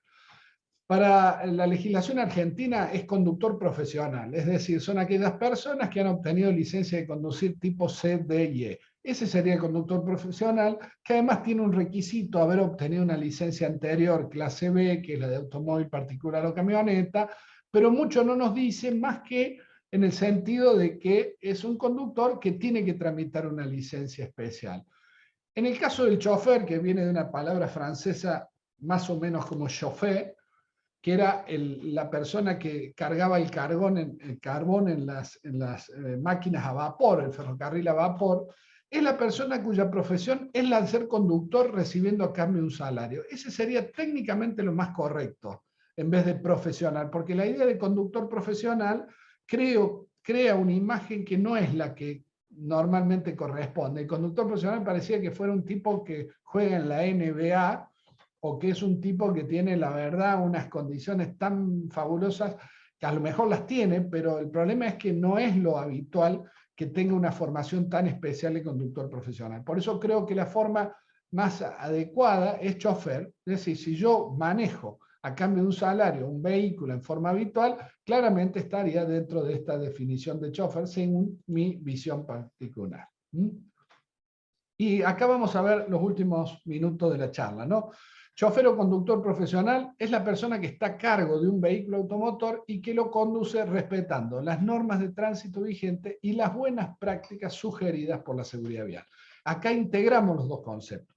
Necesita conocer la norma. ¿Por qué? Porque la violación de una norma puede traer aparejado una sanción. Esa es la diferencia entre una norma de tránsito y una buena práctica. En cambio, la buena práctica no tiene sanción, aunque a veces puede que cause el accidente más grave por no seguir una buena práctica que no respetar una norma de tránsito. ¿Se entiende? Es decir, no porque tenga sanción la norma de tránsito uno puede decir que sea más importante para la seguridad vial, porque hay cosas que hoy son importantísimas para la seguridad vial que aún no han caído en normas de tránsito. ¿Qué es la conducción preventiva? ¿Qué es lo que quiero dejar en los minutos finales? Es un conjunto de técnicas basadas en las buenas prácticas y experiencias seguras aplicadas a la conducción de vehículos. ¿Con qué objetivo? Con el objetivo de eliminar o minimizar las posibilidades de sufrir un siniestro vial. Siempre he sido muy reactivo a que mezclemos en la seguridad vial otros conceptos. Ecología, siempre hemos llenado de estas cosas y yo creo que necesitamos, como estamos tan pobres, como decía Olmedo, somos tan pobres en formación vial, y lo digo con mucho respeto y nadie se sienta agredido por esto, por favor, porque estoy diciendo pobres, no estoy diciendo negligentes, imprudentes como se usa, pobres en la formación, porque en esos accidentes que acabo de contar, todo el mundo decía, mirá, pobre chica, no sabía lo que hizo, pero ella quiso ayudar, y está todo bárbaro. Por eso digo, la pobreza de la formación hace que yo me equivoque y en tránsito en tránsito, la cuestión es que tenemos que apuntar a una profesionalización. ¿Saben por qué me demoré? Porque me imaginaba, por ejemplo, decir, pobre piloto de aerolínea, se le ocurrió abrir la puerta a 6.000 metros de altura. Es decir, nadie diría pobre piloto de aerolínea. Es decir, lo que quiero manifestar es que cuando yo manejo una cosa riesgosa, de hecho, el Código Civil dice que el vehículo en movimiento es una cosa peligrosa y genera una presunción que quien causa un daño con la cosa peligrosa tendrá que probar que no tuvo nada que ver en el daño si no responde objetivamente. Es decir, el vehículo automotor es una cosa riesgosa, dañante. De tal suerte que tenemos que empezar a no permitir que seamos tan pobres en la conducción de los vehículos a motor. Porque dentro de las cosas que yo leí en los riesgos, ustedes me plantean, no, los imprudentes, los que no respetan. Claro, son todos pobres. Y hay otros que además de ser pobres, son imprudentes. Eso es cierto, pero el grueso es una pobreza. Mucha gente, esta chica cuando paró ahí, no quiero cargar la tinta sobre ella, ni me interesa, estoy haciendo un análisis objetivo de su conducta. Esta chica, pobre chica, ¿por qué? Pobre por conocimiento, porque podría haber ayudado de otra manera, ponerse adelante, ponerse atrás, irse a la banquina. Pero claro, si no la preparamos para una situación como esta, ¿cómo vamos a pedirle que sepa todo esto de los riesgos objetivos si nadie se lo transmitió? Este es el desafío de la educación vial. Si no, hagamos otra cosa. ¿Qué requiere una conducción preventiva? Y acá vamos a entrar, esto lo voy a tratar de hacer una mixtura entre el conductor profesional y el conductor particular, para llamarle de alguna forma, entre el chofer y un conductor de un vehículo. Cuando trabajamos con conductores profesionales, sobre todo aquellos que hacen viajes de media y larga distancia, siempre solemos decir que el viaje no empieza cuando se pone en movimiento el vehículo, el camión, el ómnibus, la camioneta. Normalmente un viaje seguro empieza el día anterior. Y falta un concepto antes, que es un concepto que estamos trabajando en algunas empresas. ¿Saben cuál es el concepto que estamos trabajando en algunas empresas? Estamos trabajando el concepto que el viaje más seguro que existe es el viaje que no se realiza. ¿Qué significa esto? Que las empresas han empezado a mirar cuántos de sus viajes son imprescindibles o necesarios y cuántos pueden ser suprimidos o evitados. Ejemplo típico, estábamos en una cadena de supermercados donde una de las cosas que detectamos es que cuando había un evento, un acto, una presentación, una convocatoria en una de las sucursales, iba un auto por cada área de la empresa. Entonces iba la gente de marketing en un vehículo, que a lo mejor iba una persona, iba la gente de logística en otro vehículo y a lo mejor iba una persona, iba el gerente zonal en otro vehículo. Entonces llegaban y había 5 o 6 vehículos, que significaba desde el punto de vista de la seguridad vial 5 o 6 viajes de ida y 5 o 6 viajes de vuelta. Es decir, cuando vos terminabas tenías 12 viajes peligrosos cuando podrías haber hecho 2 viajes peligrosos o a lo sumo 4 viajes peligrosos. En definitiva, ese es el primer concepto. ¿Es necesario este viaje o no es necesario? El segundo, ¿cuándo empieza el viaje? La noche anterior, el día anterior, que tiene que ver con una persona que haya descansado las horas que necesita su cuerpo. Este es otro descubrimiento que nos hemos encontrado. ¿Por qué? Digo descubrimiento que parecerá probablemente una tontera, pero que tiene mucha importancia.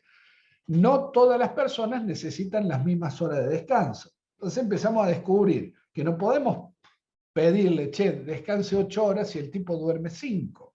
Tenemos que pedirle que determine con anterioridad cuál es el promedio de horas que duerme y que al otro día se sienta en buenas condiciones. Bueno, esto fue una gran sorpresa porque la gente empezó a descubrir, yo necesito 5 horas, yo 6, yo 7, y entonces lo importante es que cada conductor sepa qué necesidad de descanso tiene la noche anterior y que además eso lo transmita a su familia para que su familia le facilite esta situación. El tema del alcohol, otro problema, sobre todo en esta puja de pelear por alcoholemia cero y no solo por alcohol cero. La alcoholemia cero, a diferencia del alcohol cero, es la alcoholemia que yo no tolero ni que tenga 0,1, lo cual desde el punto de vista técnico la alcoholemia cero es una fantasía. ¿Por qué? Porque normalmente los aparatos de medición tienen un margen de error y además de lo que se llaman los falsos positivos, además de muchas veces como se manipula el aparato se descalibra. Entonces yo soy de los que creo que hay que trabajar por alcohol cero, pero la alcoholemia cero hay que discutirla un poco para no generar injusticia. No puedo extenderme sobre todos estos temas, pero bueno, dejo planteado por lo menos el tips. Y lo otro es la comida en exceso, porque muchas veces hemos descubierto también en la experiencia de trabajar con las empresas, muchas veces la principal comida de un trabajador, sobre todo, es la cena. Entonces por ahí terminan comiendo un jabalí con papas, con un banana con dulce de leche postre, se toman un buen vino. Claro, y el viaje si empieza descalzado el día anterior es muy difícil enderezarlo. Pasó esto y tenemos un conductor que, con sus condiciones psicofísicas adecuadas. Antes de iniciar el viaje, una de las cosas que pedimos, por favor, es que sobre todo nos pasa en aquellos vehículos de flota que un camionero, por ahí usan 2 o 3 o 4 o 5 personas el mismo rodado. Y la forma de tratar o maltratar el rodado es muy diferente, cada uno. Entonces, antes de subirse al rodado, tengo que mirarlo, darle una vuelta, observarlo, inspeccionarlo. Es indispensable que un chofer profesional, un chofer se acostumbre a esto. Mirar, a ver qué pasa, qué tiene. Por ejemplo, nos hemos enterado de muchísimos accidentes que lo sacan de planta cuando estaba siendo reparado a último momento y había una persona debajo haciendo una reparación. Es decir, esta inspección exterior del rodado tiene que transformarse en un hábito y es importante. Controlar el funcionamiento del sistema lumínico. A ver, funcionan los guiños, las balizas, las luces bajas, la luz de patente. Esto tiene dos beneficios, no solo evitar una situación que puede terminar en un siniestro vial, sino también evitar una multa. Hoy que estamos muy celosos con la multa y ahí va cambiando el perfil de la multa para encontrar nuevos clientes, esta es una forma también de enfrentarlo. Y la última cuestión, que revise el estibaje de su carga. A ver, ¿está terminado? ¿Le cerraron bien la compuerta? Es decir, porque está claro que puedo decir, no, no es responsabilidad mía, pero es una cuestión de seguridad. Es una cuestión que debo acostumbrarme, que me lleva una mirada y un tipo que tiene experiencia en esto, dando una mirada, una vuelta completa al vehículo, se queda tranquilo y arranca en mejores condiciones para cualquier imprevisto. Seguimos mirando. Que antes de partir regula adecuadamente el puesto de conducción y se abrocha el cinturón de seguridad. Fíjense qué interesante. Como acá habíamos pensado en conductores profesionales, no incorporé la forma adecuada de regular el puesto de conducción. Pero es una de las cosas que más valora la gente cuando hacemos la charla, porque nadie le enseña cómo se regula, cuál es la mejor forma de regular la distancia del volante, los espejos, el cabezal, cómo se regulan los cinturones, todas estas cosas que a veces en seguridad vial damos por supuesto, decimos, ¿qué? ¿Te tengo que enseñar a poner cinturón? ¿Quieren que le diga la verdad? Sí.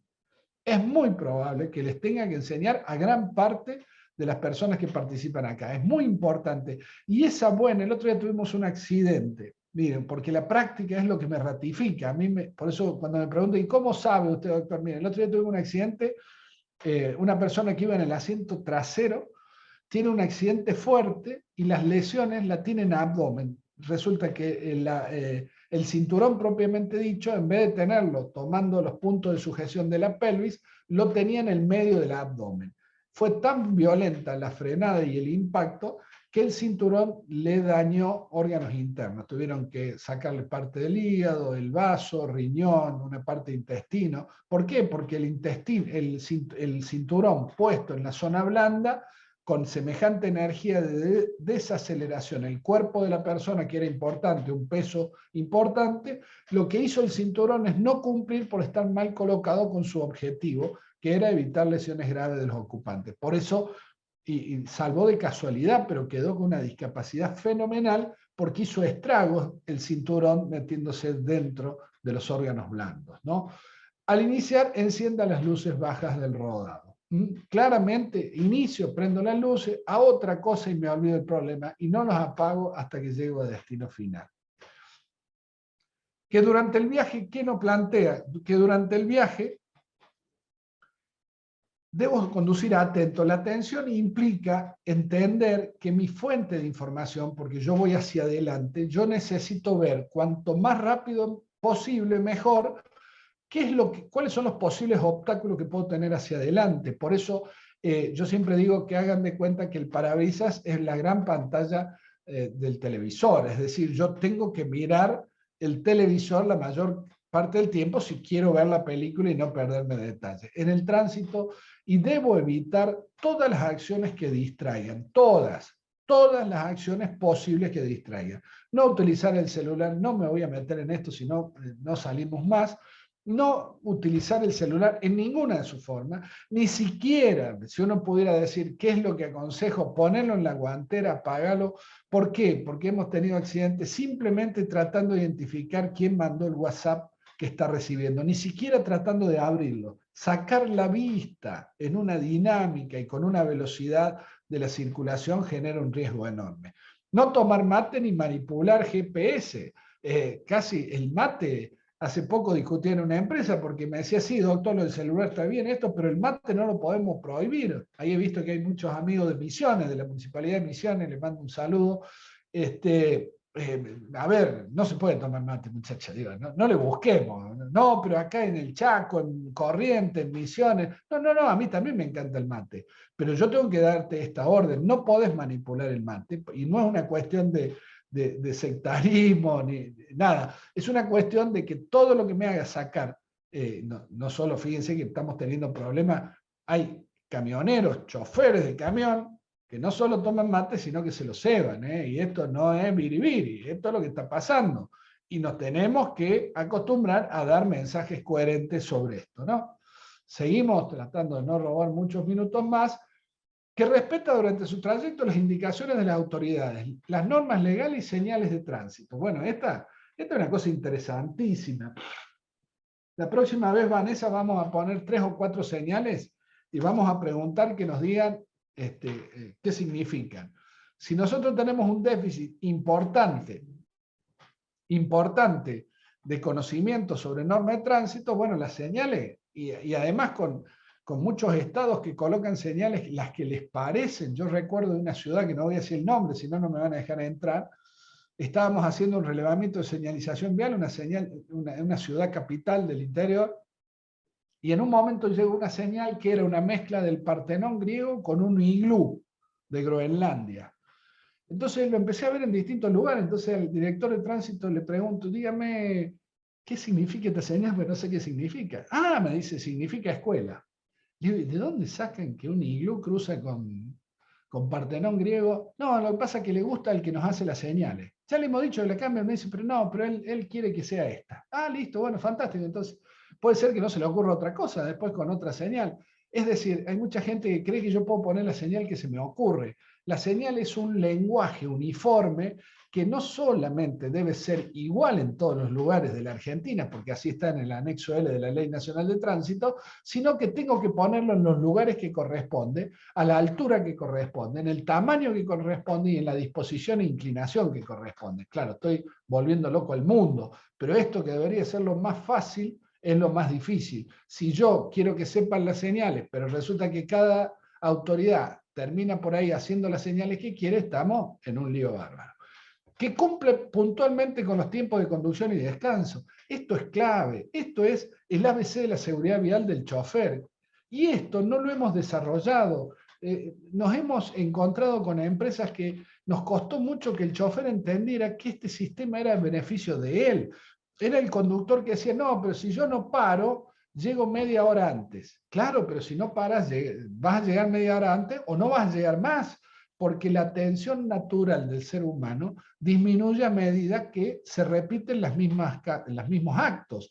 La conducción genera fatiga. ¿Por qué? Por repetición de actos, por posición bastante estricta. Por eso me hubiera gustado hablarle de cómo se regula el puesto de conducción, porque es importante, porque si yo tengo más regulado el puesto de conducción, aumento la fatiga, aumento el riesgo. Es muy importante trabajar en la determinación de tiempos de conducción y de descanso. ¿Por qué? Porque si yo respeto los tiempos de conducción y de descanso, hago más llevadera la conducción de un vehículo. Y doy un ejemplo. nosotros sabemos, y lo que trabajamos en educación, hoy sabemos que una charla, por eso estoy llegando al límite, 1 hora y media, y ya el 40-50% de mi energía de atención ustedes ya la han perdido por el simple transcurso del tiempo. Entonces, es importante saber que un conductor, en términos normales, no es aconsejable que maneje más de 2 horas o 200 kilómetros, lo que ocurra primero, y que descanse 15 o 20 minutos. Por supuesto que cuando planificamos, que esto es el otro gran cambio que debería tener el transporte profesional, es decir, hacer auditoría de seguridad de las rutas más frecuentes y determinar tiempo de conducción y descanso en función de la ruta. Pero mientras no tenga eso, lo que hoy se aconseja razonablemente es 2 horas conducción continua y 200 kilómetros o lo que ocurra primero. Claramente pueden ser 2 horas 10, puede ser 1 hora 80, si yo hago coincidir los lugares con estos tiempos. Es muy importante, pero no que sea 3 horas y media, sin parar. Es muy importante que además aproveche lo que es el descanso, porque en el descanso, todo lo que te he prohibido antes, tomar mate, hablar por celular, distraerte, mirar un mapa, un GPS o lo que sea, lo podrás hacer en estos 15 o 20 minutos. Entonces lo que estamos haciendo es justamente automatizar conductas preventivas que al final te vas a dar cuenta que no era tanto problema, sino que simplemente simplificaste, vaya la redundancia, simplificaste y alejaste los riesgos más comunes de la conducción. Este es otro temita también interesante, que me gustaría decir 3 palabras. ¿Qué son las condiciones meteorológicas? Que en realidad son condiciones atmosféricas, porque es las condiciones de la atmósfera al momento de la conducción.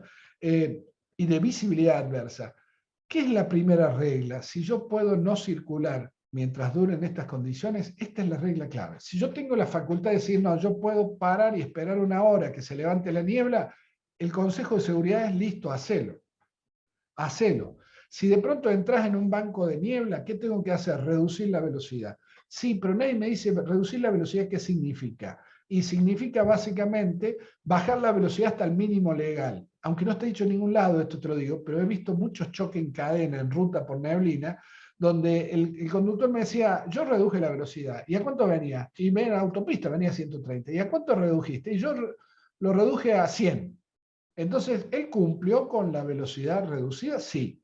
Venía un camionero y me dijo, ¿a qué velocidad venía? Yo venía a 70. ¿Y a cuánto lo bajaste? A 40. Bien. Venía otro. ¿Y a cuánto lo bajaste? A 70. Conclusión, choque en cadena, porque si 3 vehículos que van uno atrás de otro disminuyen su velocidad a una velocidad distinta, en algún momento se produce el choque en cadena. Bueno, eso no está enseñado en ningún lado. Ninguna norma de tránsito te dice estas cosas. Dice, reduzca la velocidad. Entonces me parece que es importante esto. Seguimos. Un conductor conoce y respeta las velocidades máximas. Claro, este es otro tema. Yo cuando hago, si esto fuera presencial, yo empezaría a preguntar, che, velocidad máxima acá, velocidad mínima acá, velocidad... Y es muy probable, y pregúntenselo a ustedes, si sabrían todas las situaciones. Muy probable que no las sabemos. Entonces, es importante la velocidad. Y por supuesto, por ejemplo, para dar ejemplos concretos, ¿por qué es importante, doctor, la velocidad? Y, por ejemplo, si vos atropellás un peatón a 20 km por hora, el peatón tiene 94-95% de posibilidad de sobrevivir. Ahora, si vos lo atropellás a 60, ese porcentaje se reduce a el 10%. Es decir, la velocidad con la cual yo circulo es determinante en el resultado si alguien se cruza o alguien está sobre la calzada y yo lo atropello, ¿no? Esto es para entender, la velocidad máxima o mínima no son una cuestión accesoria.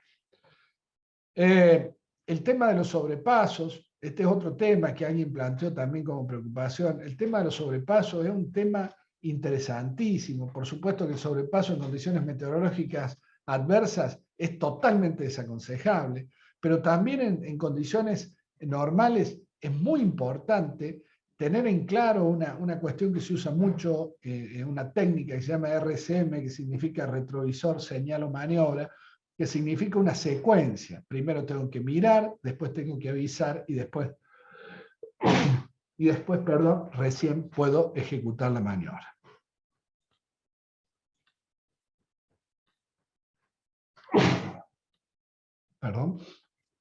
que en zonas urbanas tiene especial respeto y consideración por los usuarios vulnerables. Nosotros en las auditorías de ruta, a los camioneros, al tránsito pesado, le ponemos especial avisos de donde hay mucho tránsito de ciclistas y peatones. ¿Por qué? Porque cualquier siniestro que ocurra con la intervención de un vehículo pesado y un vehículo vulnerable, la peor parte, en cuanto no solo a las consecuencias, sino también a las cuestiones legales, la termina absorbiendo el conductor o el chofer del vehículo pesado.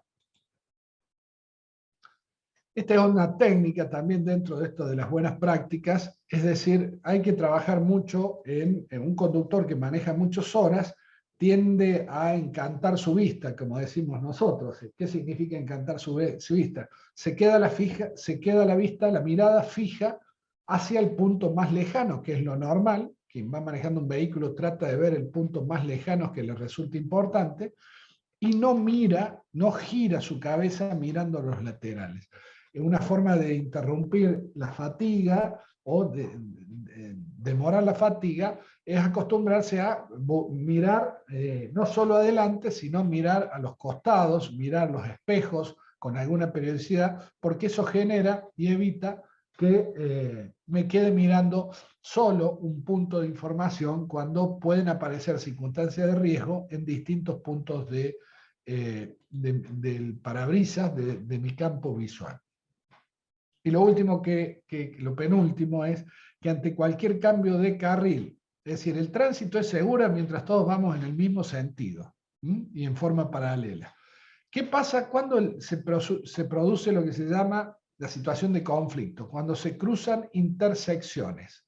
Es decir, ¿cuándo se cruzan intersecciones? Cuando alguien cambia de carril, su intersección se va a cruzar con el que ya viene en el carril.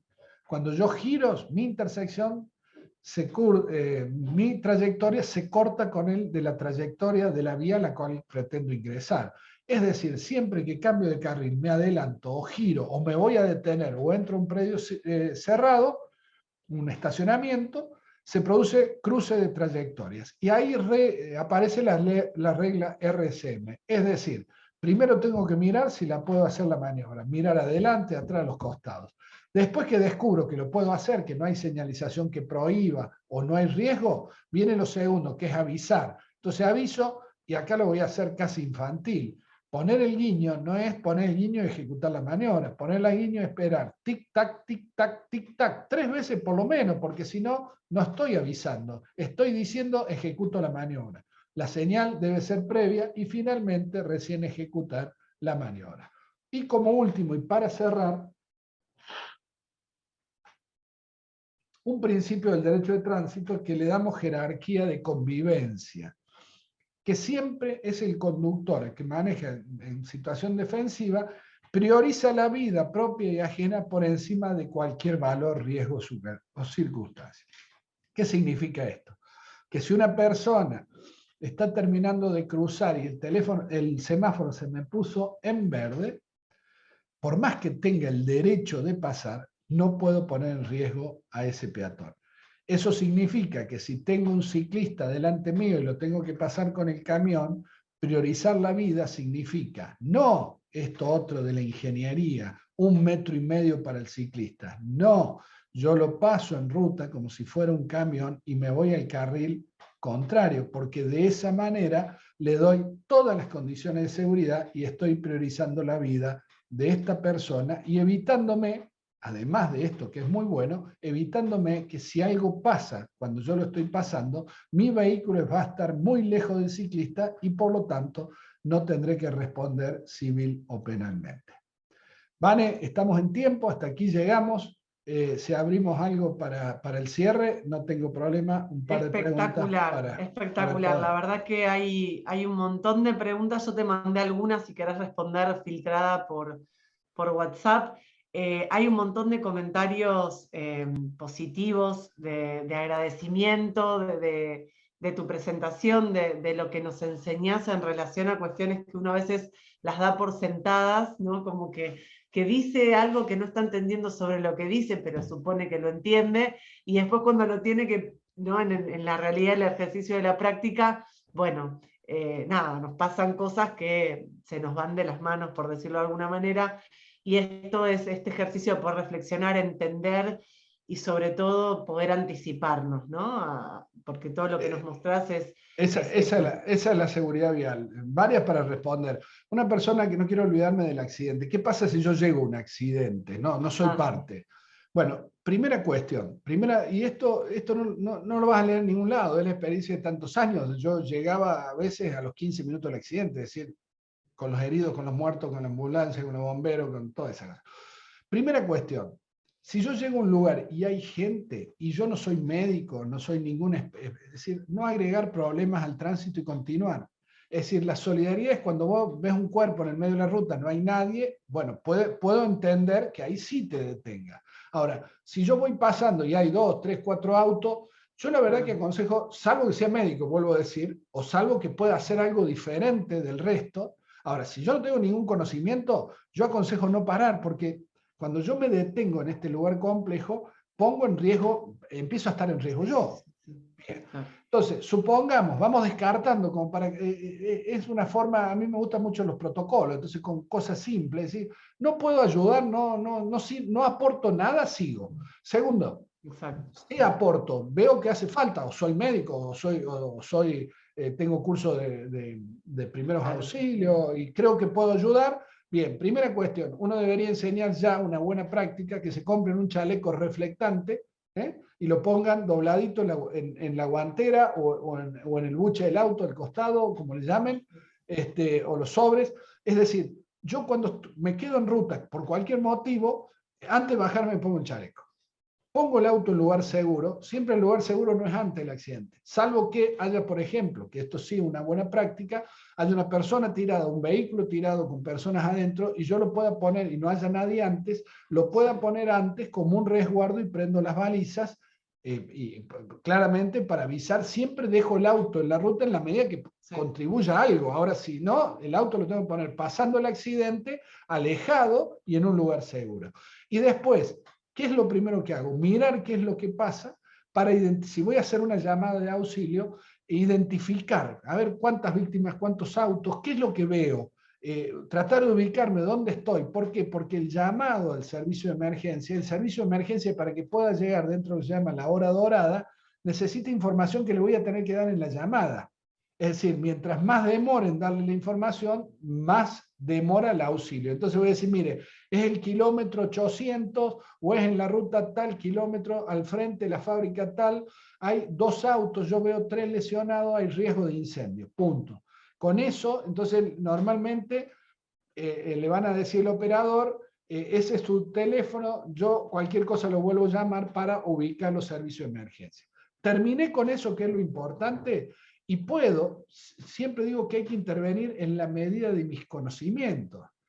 Porque si a mí me dicen, che, no puedes respirar, hacerle una traqueotomía, estás loco, yo ni sé cómo hacerlo. Digo, yo debo intervenir en el límite de mis conocimientos, porque esa es la forma, porque además a lo mejor no era el problema que no tenía aire, sino el problema era otro. Entonces, eso es clave. Por eso lo más importante es ayudar, preservar, cuidar el lugar, y de última, esperar hasta que lleguen los servicios de emergencia y poder explicarles lo que ustedes han visto hasta que llegue el servicio de emergencia. Eso me parece que es muy sí, es re importante, súper importante, porque muchas veces uno quiere esto que decís, ayudar y no, termina. Y hay mucha gente, lo mórbico, hay 2 cosas muy mórbicas para el ser humano, lo sexual y la muerte. Por lo cual, estas 2 cosas hay que entenderlas. Esto tiene mucha fuerza, entonces hay que entenderlas. La otra pregunta, alguien decía, ¿qué hago si me encuentro con niebla en las altas cumbres? Bien, es una buena pregunta. ¿Qué hago? ¿Saco la cabeza? Si te sirve, si vos crees que sacando la cabeza podés ver, podés hacerlo. Es más, si tenés a alguien, es mejor que alguien te diga. ¿Cómo me concentro? Primero, enciendo las luces de antineblina. no enciendo luces altas, no enciendo balizas, no enciendo balizas. La baliza la deben guardar para el último momento, es decir, cuando ya no pueden circular y se tienen que parar, ahí enciendo la baliza. Si yo enciendo las balizas antes, cuando me detenga, ¿qué voy a encender? Voy a prender fuego el auto. Entonces, voy circulando, me encontré con neblina. Si yo sacando la cabeza puedo ver la línea central como conductor, puede ser que yo asomando, entonces está bueno. La velocidad la bajo en una ruta 40 kilómetros, 50, no menos que eso. No hago sobrepaso. Enciendo las luces de neblina, no enciendo las balizas, y cuando yo veo alguna luz que aparece atrás, ¿qué hago? Peino el freno muchas veces, porque el freno, antes de accionarse, enciende las luces traseras que son rojas. Y cuando se le enciendan las rojas, el de atrás se va a dar cuenta porque va a decir alguien está frenando. Entonces, en vez de las balizas que no dicen nada, yo lo que hago es ir tocando apenas. Antes le llamamos peinar el freno. Lo peinamos, no acciona el freno, pero enciendo las luces rojas atrás. Y cuando tengo el primer lugar para salir, salgo. No sigan, porque a veces me acostumbré, ya estoy, ya la manejo, salgan el riesgo, porque no depende solo de ustedes, sino depende de todo lo que pueda aparecer. Súper claro, son esas cosas tan simples que uno a veces no las repite sin saber por qué, y cambiándolas simplemente podés evitar un montón de cosas. Hay que acostumbrarse a eso, y por eso hay que escucharlo. Para eso es la educación. Y yo hoy he cambiado también el concepto. Hoy hablo de formación. La formación engloba la educación, pero la formación es por lo menos que alguien escuche, que alguien le diga cómo se hace, que no sea simple estas campañas publicitarias, portate bien, querete mucho, atate a la vida, si tenés cerebro ponés casco, sirve para un carajo, porque eso no me cambia. Ahora, si a mí me enseñan, me explican, y yo les permito, que esto es lo más lindo que tiene esta posibilidad, que ustedes puedan preguntar. Es decir, ese es para mí, casi que yo me gustaría hacer una charla donde yo respondo solo preguntas. Me encantaría. Bueno, por ahí, mira, por ahí es la próxima. Aprovechando de este punto tan importante del que hablamos, vamos a compartir la última votación, porque tiene que ver con esto de la formación que decís, que nos interesa que del otro lado puedan ponderar del 1 al 10, ahí vamos a ir compartiendo la votación. ¿Cómo califican el grado de la importancia de la formación de buenas prácticas seguras en el tránsito, que es lo que hablamos hoy, que es el objetivo de hoy también, porque tu presentación, tu charla, tu experiencia y demás tiene ese objetivo? Porque creo que entendiendo eso, el grado de importancia que le damos, también vamos a entender cómo este cambio cultural se va a ir dando. Quizás hasta ahora, como vos decís, no está eso como parte de la sistematización de un montón de cuestiones. Y creo que, bueno, reflexionar en eso es un punto crítico para avanzar. Ahí están votando, ya votó casi un 60%, vamos a esperar a que voten un 10% más y compartimos los resultados. Si querés, vemos estos resultados. Paso un video de difusión del próximo seminario web, que dura menos de un minuto, y cerramos con alguna pregunta que te parezca para dar perfecto. cierre. ¿Dale? Compartimos ahora los resultados. No sé si los están viendo. Tenemos, bueno, por suerte la posibilidad de decir que la mayoría le puso un grado, un 10 de importancia, con lo cual hacia donde va el cambio cultural estamos bien, estamos conscientes de que es importante. Así estamos orientados. Estamos en camino, diríamos. Bueno, ¿querés dar el cierre con alguna de las preguntas o alguna reflexión? Creo que hay un montón de preguntas. Sí.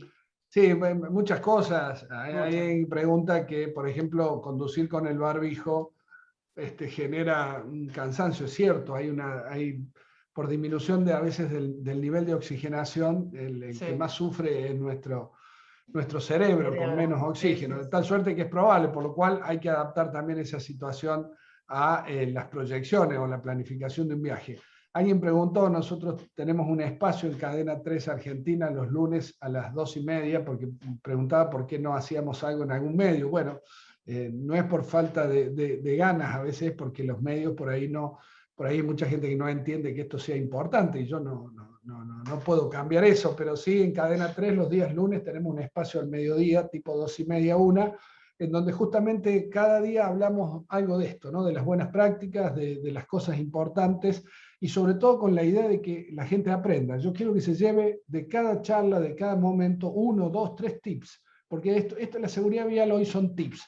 Dejemos de hacer grandes coloquios, grandes discusiones, dejemos, una de las cosas, y con esto termino, Vanessa, una de las cosas importantes, que dejemos de pensar que la culpa de los accidentes en abstracto es de todos nosotros, o es de los motociclistas. No nos planteemos eso, planteemos cómo podemos aprender más para que no tengamos culpa en los accidentes. Yo voy más atrás.